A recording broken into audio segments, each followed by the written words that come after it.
नमस्कार, आप देख रहे हैं मेरे साथ आज का मुद्दा और मैं हूं आपके साथ शुभेंदु सिंह। दिल्ली में बुधवार को बीजेपी कोर कमेटी की बैठक हुई है, जिसमें लोकसभा चुनाव के लिए राजस्थान के वर्तमान लोकसभा सांसदों के साथ नए चेहरों पर भी मंथन किया गया। यह माना जा रहा है कि जल्द ही पहली सूची जारी होगी, जिसमें राजस्थान के उम्मीदवार भी घोषित किए जा सकते हैं।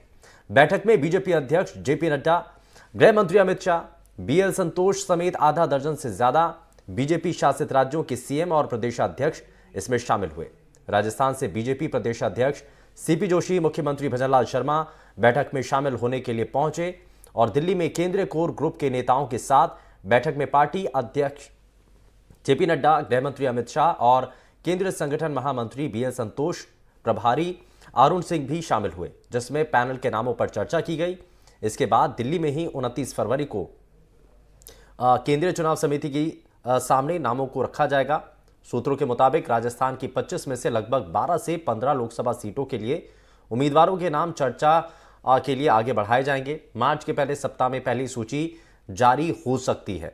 करीब 100 उम्मीदवारों की पहली सूची लोकसभा चुनाव के लिए बीजेपी जारी कर सकती है और विधानसभा चुनाव की तर्ज पर कुछ चौंकाने वालों नामों का भी ऐलान हो सकता है। विधानसभा चुनाव लड़ने वाले 6 लोकसभा सांसदों सहित 15 से ज्यादा सीटों पर नए चेहरों को उतारने की संभावना है। वहीं दूसरी ओर राजस्थान में लोकसभा चुनाव में उम्मीदवारों के नामों पर मंथन के लिए कांग्रेस हर जिले में जनसंवाद कार्यक्रम चला रही है, जिसके तहत पीसीसी चीफ गोविंद सिंह डोटासरा, प्रभारी सुखजिंदर सिंह रंधावा और नेता प्रतिपक्ष टीकाराम जूली फीडबैक ले रहे हैं। माना जा रहा है कि अशोक गहलोत और सचिन पायलट जैसे बड़े नेता इस बार लोकसभा चुनाव नहीं लड़ेंगे।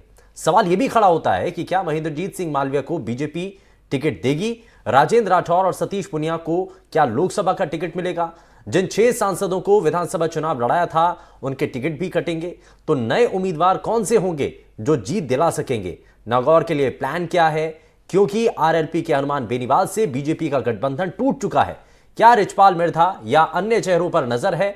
वहीं दूसरी ओर कांग्रेस कैसे अपने नेताओं को बचाएगी और बीजेपी से लड़कर कैसे सीटें जीतेगी? क्या कांग्रेस भी नए चेहरों पर अब की बार दाव लगाएगी? क्या जिलेवार जनसंवाद से जिताऊ और टिकाऊ चेहरे मिल पाएंगे? इस बात को लेकर के एक बड़ा सवाल बना हुआ है और इन्हीं सवालों के इर्द गिर्द आज की ये पूरी चर्चा रहेगी। आज का इसीलिए मुद्दा हमने रखा है और इस मुद्दे के साथ हम आगे बढ़ते हैं और इन सभी सवालों का जवाब हम तलाशने की कोशिश करेंगे। एक खास पैनल हमारे साथ कार्यक्रम में जुड़ चुका है। सबसे पहले आपको मिलवा देते हैं उनसे। हमारे साथ भारतीय जनता पार्टी से प्रवक्ता डॉक्टर सुरेंद्र सिंह कार्यक्रम में जुड़ चुके हैं, बहुत स्वागत है सर आपका। कांग्रेस पार्टी से प्रवक्ता रवि कुमार सिकदार जी कार्यक्रम में जुड़ चुके हैं और साथ ही हमारे साथ राजनीतिक विश्लेषक डॉक्टर हेमंत गोयल जी कार्यक्रम में जुड़ चुके हैं। सभी का बहुत स्वागत है। लेकिन शुरुआत में सबसे पहले इसमें डॉक्टर सुरेंद्र सिंह जी आपसे ही करना चाह रहा हूं। भारतीय जनता पार्टी की अलग रणनीति, जल्द ही नामों को फाइनल करने के लिए कमेटी और लगातार बैठकें हो रही हैं। माना जा रहा है कि पहली जो लिस्ट आएगी जिसकी संभावना है उसमें 100 नामों को लेकर के चर्चाएं बड़ी तेजी से हैं, जिसमें कहा जा रहा है कि प्रधानमंत्री नरेंद्र मोदी का नाम, गृह मंत्री अमित शाह का नाम और साथ ही उन सीटों पर भी फोकस किया जाएगा जहां पर बीजेपी थोड़ी कमजोर है।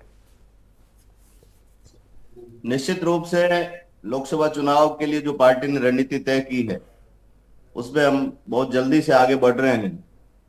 राजस्थान में जैसे कोर ग्रुप की बैठक निरंतर हो रही है, सीईसी की मीटिंग भी गुरुवार को प्रस्तावित है। उम्मीद करते हैं कि कुछ नाम बहुत जल्द फाइनल होंगे। लोकसभा चुनाव हो, चाहे विधानसभा चुनाव हो, चाहे पंचायत का चुनाव हो, चाहे नगर निकाय का चुनाव हो, एक राजनीतिक दल होने के नाते हम चुनाव को बहुत गंभीरता से लड़ते हैं और उसी प्रोसेस में, उसी प्रक्रिया में जो भी सब लोगों से राय लेनी है, सीनियर लीडर से राय लेनी है, कार्यकर्ताओं से सलाह मशविरा करना है, ये सब करते हुए एक प्रोसेस को फॉलो करते हम लोग आगे बढ़ते हैं। उम्मीद करते हैं कि बहुत जल्द एक लिस्ट आएगी, कुछ उम्मीदवारों के नामों की घोषणा होगी। हैरान करने वाली लिस्ट आएगी? क्या कह रहे हैं आप? हैरान करने वाली लिस्ट आएगी, क्योंकि विधानसभा चुनाव के अंदर देखा गया कि बहुत सारे नए चेहरों को उतार दिया गया। बहुत सारे ऐसे चेहरे थे जो सांसद अच्छे खासा उनका काम चल रहा था, लेकिन उनको विधानसभा के मैदान में उतार दिया जाता है। आपको लग रहा है कि इस बार लोकसभा चुनाव की जो फेरिस्त आएगी उसमें भी कुछ ऐसे ही हैरान चौंकाने वाले नाम होंगे इसमें? देखिए, मीडिया के लिए हैरान करने वाली बात हो सकती है, चौंकाने वाली बात हो सकती है। हम एक कार्यकर्ता आधारित राजनीतिक दल है। जनरेशन शिफ्ट करने की एक प्रक्रिया होती है, नए लोगों को मौका देने की एक प्रक्रिया होती है, सेकंड लाइन को शिफ्ट करने की एक प्रक्रिया होती है। तो एक निरंतर बदलाव हम लोग यहाँ करते रहते हैं। किस कार्यकर्ता का कहाँ उपयोग है, किसका विधानसभा में उपयोग है, किसका लोकसभा में उपयोग है, किसका संगठन में उपयोग है, किसका दूसरी जगह उपयोग है। तो पार्टी में सब लोग, चाहे वो नरेंद्र मोदी से लेके नीचे तक का जो बूथ का कार्यकर्ता तक, सब लोग कार्यकर्ता हैं। ठीक है। और किस कार्यकर्ता का कहाँ उपयोग होना है, ये पार्टी की लीडरशिप तय करती है। नहीं, तो मीडिया में आपके लिए सवाल जो इसलिए खाने वाली उठने हो लगते हैं ना सकती है, कि लेकिन कोई सांसद, उनको विधानसभा में उतार दिया जाता है। शुरुआत में बड़ा विरोध होता है, हालांकि परिस्थितियां दूसरी होती हैं। खैर, मैं इसमें थोड़ा सा आगे बढ़ते हुए, मैं इसमें कांग्रेस पार्टी के प्रवक्ता रवि कुमार सिकदार जी भी हमारे साथ हैं। रवि कुमार जी, आपकी क्या तैयारी है, क्योंकि चुनाव नज़दीक है, कभी भी नोटिफिकेशन आ सकता है और उससे पहले नामों को लेकर के बड़ी चर्चाएं हैं। इधर तो मंथन चल रहा है। नमस्कार शुभेंद्र जी। जी। जैसा आपने मुझसे पूछा कि कांग्रेस की क्या तैयारियां हैं, कांग्रेस लोकसभा चुनाव को लेकर क्या कर रही है, कभी भी तिथि डिक्लेयर हो सकती है, तो उस पर मैं आपको बताना चाहूंगा कि कांग्रेस एक लोकतांत्रिक दल है। जैसा आप देख सकते हैं कि जन संवाद कार्यक्रम के माध्यम से हमारे पीसीसी चीफ, हमारे नेता प्रतिपक्ष, हमारे प्रभारी जी जनता के बीच में जाकर जनता से पूछकर अपने प्रत्याशी तैयार कर रहे हैं, जो जनता के लिए है, जनता जिनको चाहती है, उस आधार पर कांग्रेस पार्टी अपने प्रत्याशियों की घोषणा लोकसभा चुनाव के लिए करने वाली है। जैसा कि हमारे साथी भाजपा के ने बताया कि तैयारियां तो इनका तो देखिए चिट्ठी वाला सिस्टम है और ऊपर से सारी चीजें तय होने वाली, इनको जनता से या जनता की भावना से कोई मतलब नहीं है। कांग्रेस इन सभी बातों का ध्यान रखते हुए अपने प्रत्याशियों का चयन करेगी और वही प्रत्याशी चुनाव में उतारे जाएंगे जो जनता की भावनाओं को रखते हुए जनता ने कांग्रेस को नाम दिए होंगे, वही चेहरे इस बार लोकसभा चुनाव में आपको देखने को मिलेंगे। सर, पहले तो पूरा सफाया हो गया था, एक भी सीट नहीं जीत पाए थे, दूर दूर तक मुकाबले में नजर नहीं आए थे। तो यही बीजेपी कह रही है कि इस बार भी हम क्लीन स्वीप करेंगे, तो कांग्रेस के पास कोई तो रणनीति होगी ना। जी, जैसा कि हमारे वरिष्ठ नेताओं के माध्यम से आपको मीडिया को जानकारियां मिलती रहती है, इस बार हम युवा चेहरों पर, लोकप्रिय चेहरों पर, और इसका सीधा सीधा सा ही देखने को मिल रहा है कि इस बार जन संवाद कार्यक्रम के आधार से जन नेताओं के नाम निकाले जा रहे हैं। तो जन संवाद कार्यक्रम से जो निकल कर आएगा वो जनता के बीच का ही कोई निकल कर आएगा। और इस बार परिणाम देखिएगा आप, इनके तो नाम चौंकाने वाले होते हैं, हमारे नाम इस बार परिणाम में आपको चौंका लिए जाएंगे कि जबरदस्त परिणाम कांग्रेस पार्टी के हित में आने वाले हैं। कितनी सीट आप मान करके चल रहे हैं? देखिए, चुनाव बहुत ही जबरदस्त होने वाला है और परिणाम बहुत ही जबरदस्त चौंकाने वाला हो भाई। इस बार कांग्रेस पार्टी, बीजेपी तो कह रही है हम 25 के 25 जीत जाएंगे, आपका भी तो कोई आंकड़ा होगा, असेसमेंट होगा। बिल्कुल, हम 25 के 25 जीतने के लिए हम भी काम कर रहे हैं, हम भी इन्हीं के आधार पर चुनाव लड़ेंगे और जीत कर भी आएंगे। ठीक है, मैं थोड़ा सा आगे बढ़ता हूं, मैं हेमंत जी को जरा जल्दी से जोड़ लेता हूं। हेमंत सर, एक चीज बताइए कि दोनों तरफ से दावे हैं, लेकिन नामों को लेकर के बड़ा मंथन है, पशुपेश भी है। विधानसभा चुनाव में भी हमने देखा कि कई ऐसे सांसद थे जिनको विधानसभा चुनाव में उतारा, और उसका परिणाम क्या है वो सभी के सामने भी है, कुछ की तो स्थिति ज्यादा खराब भी रही थी। तो क्या ऐसा कुछ हैरान करने वाला, चौंकाने वाला कोई निर्णय इस बार लोकसभा चुनाव के अंदर भी देखा जाएगा? नए चेहरों को ज्यादा तरजीह मिलेगी, और नए चेहरों को तरजीह मिलेगी तो पुराने चेहरों का होगा क्या? देखिए शुभेंद्र जी, हम अगर बीजेपी की बात करें तो 2014 और 2019 दोनों बार बीजेपी को 25 सीटें मिलती रही हैं। और कांग्रेस की चिंता इसी बात को लेकर है कि क्या तीसरी बार भी कांग्रेस राजस्थान से लोकसभा में अपना खाता नहीं खोल पाएगी। लेकिन अब दिक्कत यह है ना कि कांग्रेस के पास उम्मीदवार नहीं है। अभी कुछ दिनों पहले यह चर्चा थी कि कांग्रेस के दिग्गजों को शायद लोकसभा चुनाव में उतारा जा सकता है, जिसमें अशोक गहलोत, डॉक्टर आसराम तक, शांति धारीवाल, अशोक चांदना, हरीश चौधरी, इन सब नामों की बात थी। लेकिन कोई भी नेता लोकसभा चुनाव में, बड़ा नेता, बलि का बकरा बनने को तैयार नहीं है। उन्हें सबको पता है कि कोई जीत की संभावना नहीं है, जबकि बीजेपी फिर से 25 सीट जीतने के लिए पूरे प्रयास कर रही है। क्योंकि नरेंद्र मोदी ने नारा दिया 370 के पार, एनडीए 400 के पार, और उनका चूंकि बूथ लेवल तक पार्टी का चेहरा मजबूत है, पार्टी के कार्यकर्ता मजबूत हैं, हर एक सीट पर वो एक एक सीट पर नजर रखाए हुए हैं। अभी पिछले दिनों अमित शाह आए थे और उन्होंने कहा कि कोई गलती नहीं होनी चाहिए, मैं रात के 12 बजे भी किसी को फोन कर सकता हूं। तो इस तरह की रणनीति बीजेपी की चल रही है, हर एक सीट पर वो काम कर रहे हैं। उन्होंने क्लस्टर वाइज 25 लोकसभा सीटों को बांटा हुआ है, और जो क्लस्टर के प्रभारी है वो बराबर मीटिंग ले रहे हैं। जयपुर दिल्ली से भी बड़े नेता पूरी निगरानी रखे हुए हैं। हाँ। तो कोई भी पार्टी किसी भी तरह की कोर कसर रखना नहीं चाहती। एक चीज है, बीजेपी की अगर बात ही हो रही है तो हम अगर ये मान रहे हैं कि नए चेहरों को अगर तवज्जो मिलती है, जिसकी संभावना इस वक्त ज्यादा नजर आ रही है, तो पुराने चेहरों का होगा क्या जो अब स्टेब्लिश हो चुके हैं? देखिए शुभेंदु जी, ये बीजेपी का नया पैटर्न है। अब इस बात को समझना होगा कि राजनीति या सत्ता किसी की बपौती नहीं है। बीजेपी स्पष्ट इस तरह का संदेश पहले भी दे चुकी है और हमेशा ये देती रहेगी, इसलिए नए चेहरों को मौका मिलेगा। और ये आप मान के चलिए कि जो बीजेपी की सांसद 2 या 3 बार रह चुके हैं, अब जाहिर सी बात है कि उनके लोकसभा क्षेत्र में एंटी इनकन्वेंसी भी क्रिएट हो जाती है। तो उन्हीं सब बातों को ध्यान में रखते हुए नए चेहरों को बीजेपी प्रत्याशी बनाएगी। इसमें जयपुर शहर का नाम मान के चल रहे हैं, करौली, धौलपुर है, भरतपुर है, दौसा है। ये तमाम सीटें ऐसी हैं जहां पर निश्चित रूप से पार्टी प्रत्याशी बदलने की तैयारी में है। और अच्छा, एक बात आपने बड़ी यहाँ बड़ी सटीक कही है, और हालांकि उस बात को लेकर के बड़ी चर्चाएं भी आजकल हो रही हैं कांग्रेस पार्टी के अंदर। इस वक्त लोकसभा चुनाव को लेकर बड़े नेताओं में कोई भी इच्छुक नजर नहीं आ रहा है। कोई भी नहीं चाहता है कि वो लोकसभा चुनाव लड़े, क्योंकि जैसा आप बता भी रहे हैं कि सभी को पता है कि क्या हो सकता है, और एक वेव आती है उसके अंदर, क्योंकि बड़े बड़े दिग्गजों की भी जो साख है वो धूमिल हो जाती है। तो कहीं ऐसा ना हो, तो अगर ऐसे में नए चेहरे, क्योंकि पार्टी के जो कार्यकर्ता हैं उनमें कहीं ऐसा तो नहीं कि उनका मोरल डाउन हो जाए, ऐसा थोड़ा मजबूत करने के लिए, कार्यकर्ताओं को बूस्टअप करने के लिए कोई एक आध बड़ा चेहरा तो उतारना पड़ेगा। जब विधानसभा चुनाव बीजेपी ने नरेंद्र मोदी के नाम पर लड़ा है, कमल के नाम पर लड़ा है, तो लोकसभा चुनाव तो चूंकि इतने सारे इनके पास प्रोग्राम्स हैं, अब रामलला की धूम आप मान के चलिए, राष्ट्रवाद का आप मान के चलिए, तमाम इन वेलफेयर स्कीम्स इनकी है, लागू होने जा रहा है। कोई चेहरे पर फर्क पड़ने वाला नहीं है, चूंकि वोट नरेंद्र मोदी के नाम पर पड़ेगा, वोट कमल के निशान पर पड़ेगा, इसलिए चेहरों पर बहुत ज्यादा महत्व इसलिए नहीं है। लेकिन एंटी इनकन्वेंसी को रोकने के लिए पार्टी नए लोगों को सामने ला सकती है, और इससे कार्यकर्ताओं में जोश पैदा होगा कि अब सत्ता किसी की बपौती नहीं है। जो लोग काम करेंगे वो लोग आगे बढ़ पाएंगे, पिछली पंक्ति के लोग आगे की पंक्ति में बैठ सकते हैं। ये बीजेपी पूरी तरह से मैसेज देने का प्रयास कर रही है और आगे करती रहेगी, ऐसा मुझे लगता है। कुछ पॉलिटिकल पंडित भी कह रहे थे, मैं इसमें रवि कुमार जी को जोड़ लेता हूं। रवि कुमार जी, विधानसभा चुनाव के लिए अब कांग्रेस पार्टी के अंदर दावेदार बहुत ज्यादा है, लेकिन लोकसभा चुनाव आते आते वो संख्या थोड़ी सी कम हो जाती है, ऐसा है क्या? देखो, ऐसा तो आपके माध्यम से और हमारे वरिष्ठ हेमंत जी के माध्यम से मुझे सुनने को मिल रहा है कि कोई लड़ने के लिए तैयार ही नहीं। आप देखिए, जनसंवाद कार्यक्रम देखिए, दिल्ली में आप भीड़ देखिए, टिकट के दावेदार इतने जबरदस्त तरीके से अपनी दावेदारी पेश कर रहे हैं। एक एक सीट पर 5-5, 10-10 दावेदार इतने मजबूत तरीके से प्रबल दावेदारी प्रस्तुत कर रहे हैं कि हमारे अंदर तो इतना खतरनाक वाला कंपटीशन है कि टिकट दे तो किसको दे, और अब उसी के आधार पर छटनी की जा रही है। जनता को पूछा जा रहा है कि उनके लिए कौन सा नेता या कांग्रेस का कौन सा पदाधिकारी उनके लिए सुटेबल होगा, उसी के आधार पर पार्टी काम कर रही है।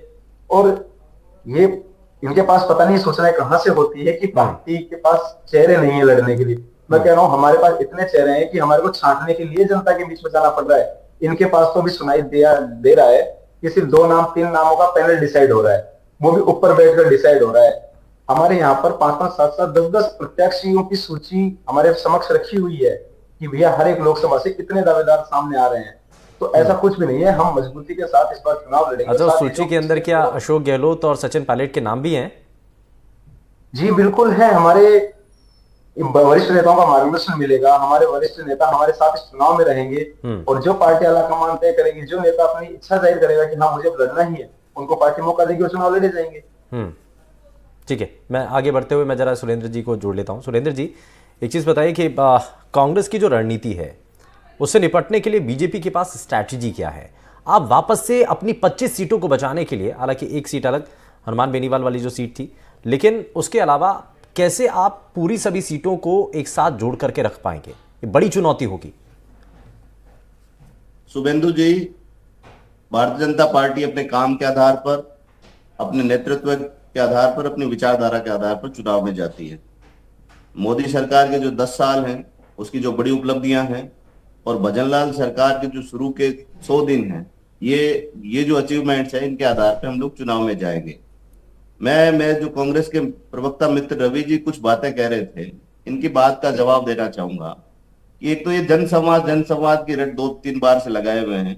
कल इनका बीकानेर में जनसंवाद हुआ, बीकानेर के सभी अखबारों ने बड़े बड़े कॉलम में ये खबर छापी है कि संवाद एक तरफा था, नेताओं के भाषण हो गए और कन्वर्सेशन दूसरी तरफ से कुछ था ही नहीं। लोगों ने कहा साहब आप हमें सुनने आए हो या अपनी बात कहने आए हो, तो संवाद जैसी कोई बात है नहीं।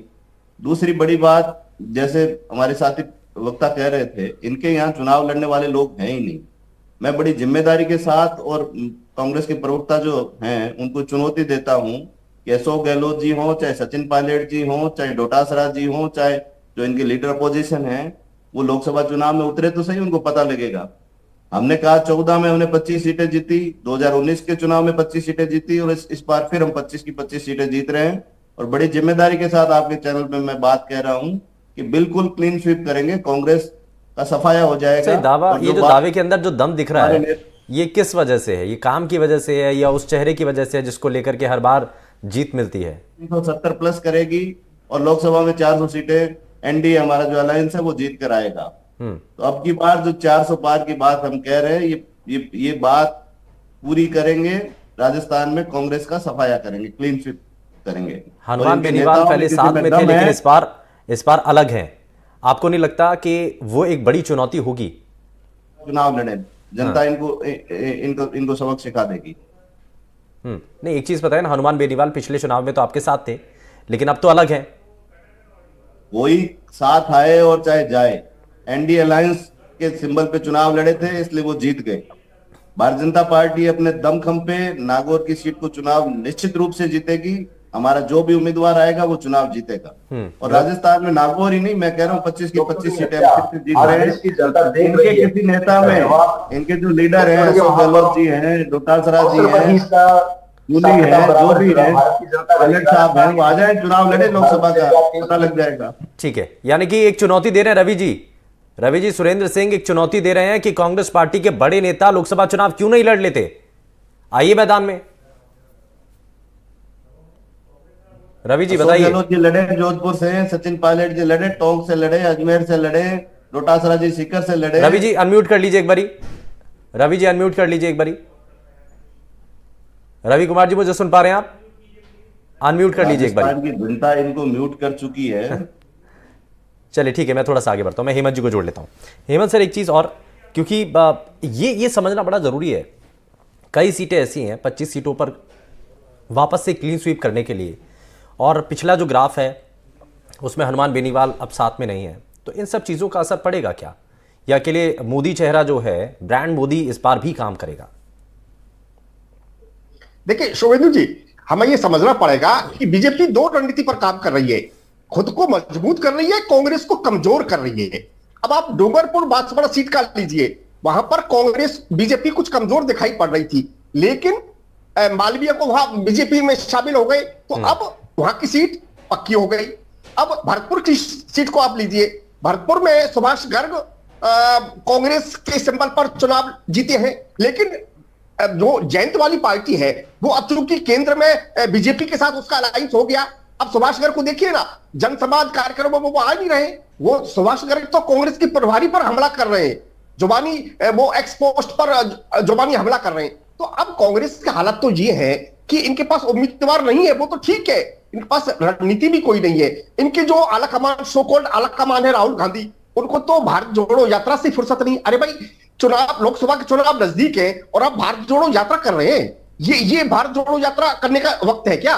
कांग्रेस के कई कार्यकर्ता मेरे को कहते हैं कि भाई हमारे पास तो वैसे संसाधनों की कमी है, क्राउड फंडिंग पार्टी कर रही है, और दूसरी तरफ राहुल गांधी की यात्राओं पर पैसा लुटाया जा रहा है, पैसा है नहीं चुनाव लड़ने के लिए, और यहां पर पैसा वेस्ट किया जा रहा है। तो जिस तरह की बातें ये हो रही है ना, और खुद राहुल गांधी के पास सीट नहीं है साहब, राजस्थान की आप क्या बात करते हैं? आज 3 महीने लोकसभा चुनाव में बचे हैं, इनके आलाकमान के पास कोई एक सीट ऐसी नहीं है जहां पर वो चुनाव लड़ सके, नहीं है ना।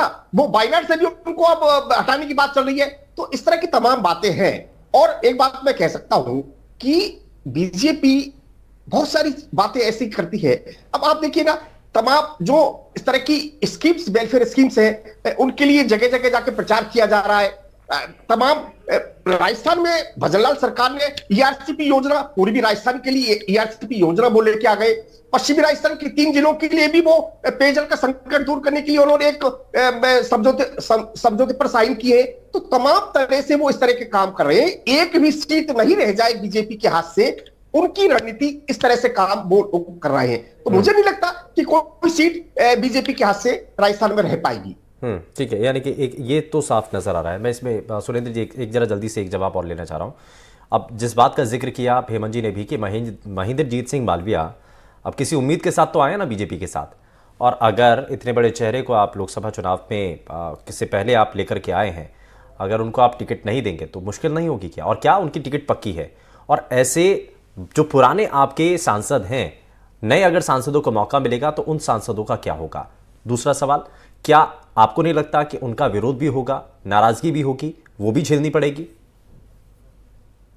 शुभेंदु जी, भारतीय जनता पार्टी में कोई भी नेता किसी भी पार्टी से आ रहा है तो वो बिना शर्त के आ रहा है। हमारे यहाँ ऐसा कोई तरीका नहीं है कि कोई टिकट के कमिटमेंट के साथ किसी को पार्टी ज्वाइन कराई जा रही है। तो टिकट नहीं मिलेगी मालवीय जी को?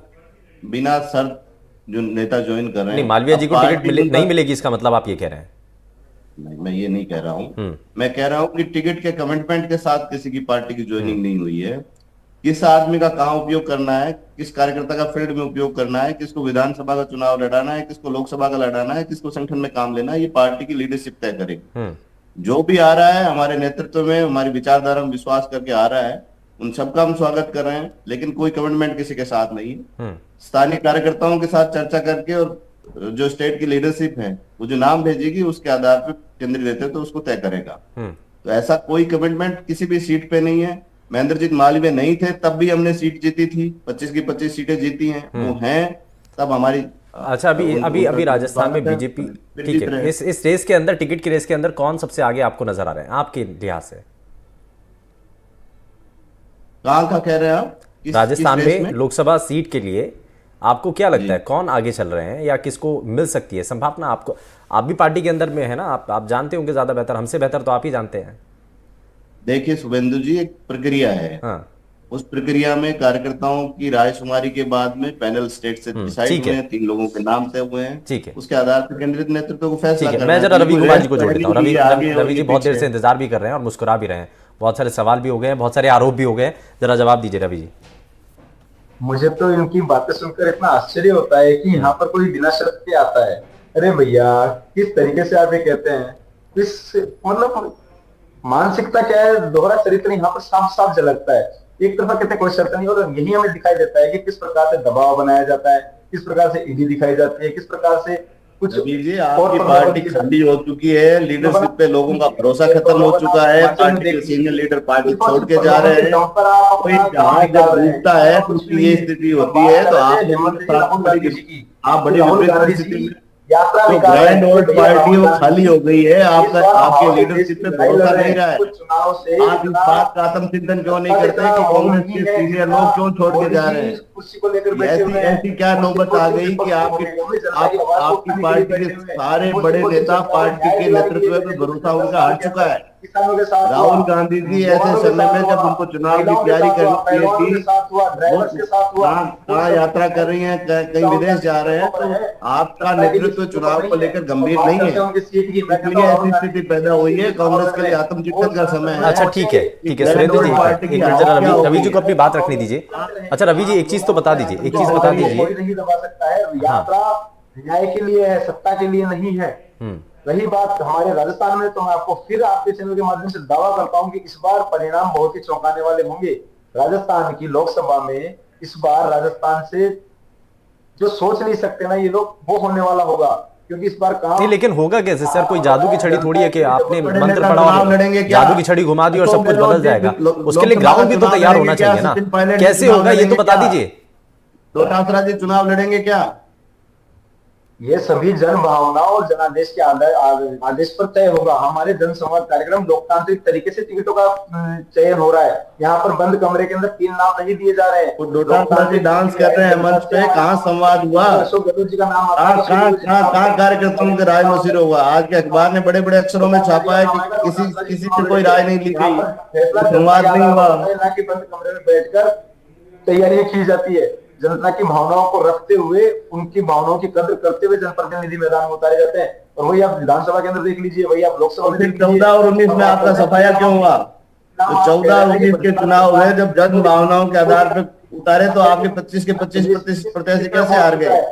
विकास में तो जनता का जन भावनाओं की कोई कदर तो होती है। विश्वास के साथ जनता ने भाजपा को इस बार सत्ता दी थी, उस विश्वास के साथ क्या घात हुआ है पिछले 100 दिन आप उठाकर देख लीजिए। हमें जनता ने विपक्ष में रखा, हमने जनता के विपक्ष में रखने की आदेश को स्वीकार करते हुए हम विपक्ष की भूमिका को मजबूती से निभा रहे हैं। लेकिन भजनलाल जी क्या कर रहे हैं, उनको खुद को पता ही नहीं होता। चलिए ठीक है, मैं थोड़ा सा आगे बढ़ता हूँ, समय थोड़ा सा कम है, मैं जरा इसमें हेमंत जी को जोड़ लेता हूँ। हेमंत सर, इसमें एक चीज थोड़ा सा बताइए, बड़े मुद्दे बीजेपी अपनी पिच पर पूरे सेट कर चुकी है और उसी पिच पर खेल भी रही है। राम मंदिर का एक बड़ा विषय है जिसको लेकर के लगातार बात रखी जा रही है और अलग अलग जगहों पर उसका जिक्र भी हो रहा है। ऐसे बड़े मुद्दे हैं, क्या उन्हीं की चर्चाएं चुनाव तक रहेंगी? और क्योंकि सीए भी अब होने जा रहा है तो उसको लेकर के भी बड़ी चर्चा रहेगी क्या? नहीं, निश्चित रूप से रहेगी। रामलला का मुद्दा एक बहुत बड़ा मुद्दा है। रामलला का आशीर्वाद पार्टी को मिल गया और तमाम तरह की जो वेलफेयर स्कीम्स है, चाहे वो विश्वकर्मा स्कीम है, आयुष्मान भारत योजना है, तमाम तरह की स्कीम्स है।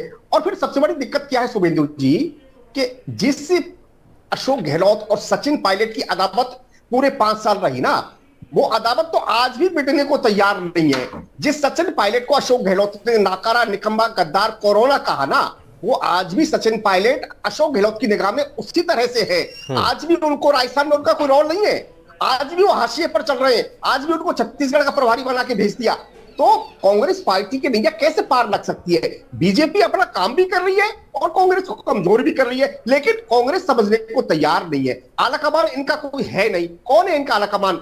अब हिमाचल में देखिए ना, प्रियंका वहां पर अपनी अलग राग लाप रही है और राहुल गांधी वहां पर अपना अलग राग लाप रहे हैं। तो ये जब इनके घर के अंदर ही 2-3 पावर सेंटर बन के बैठे हैं, तो फिर उस पार्टी का भला कैसे हो सकता है? तो इसलिए बीजेपी के पास तो मुद्दे ही मुद्दे हैं, अपने पक्ष में भी मुद्दे हैं, कांग्रेस के खिलाफ भी मुद्दे हैं, तमाम तरह के मुद्दे हैं। बीजेपी के लिए विन विन सिचुएशन है, लेकिन चुनौतियां कई हैं अभी भी। और कांग्रेस पार्टी क्या वाकई में कमबैक करती है?